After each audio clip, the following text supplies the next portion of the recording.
Right Reverend Lauben Chisembo, Bishop wa Ruwenzori Diocese agizirengo Diocese Kashitama yahinguza Nkarwenyi ekuzibwa harurengo rw'obusaba dikoni nkonka hacine byero kwetenga. Nikufikiriza cyo usaba rimo ndizoke. Agora usaba rimo musoma mutafali kuoga no baho mwana muswazi ofisi. So mwina kutalibana na amani kwa kanisa ndio twajimana kwa sakala kwa ifinishinga, twafanishinga.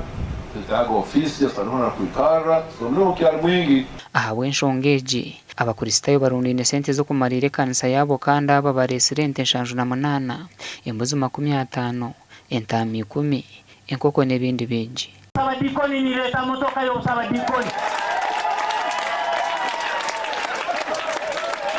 nitugonza kwetongora muhulire nitugonza koraki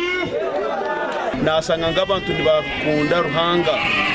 ngeno kureba abantu bashoruza ente nshanju na munana bakazitayo hakombeka kugira ngo babase kutunga obusaba dikoni eri nishomo eri nayega eri yamandi munonga abakristayo no bagira ngo babiri batambura urugendo ruringwa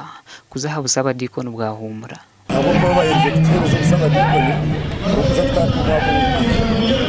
cyo kugira amani nyingi kugira ngo ikanisa yitebe yawe ubusaba dikoni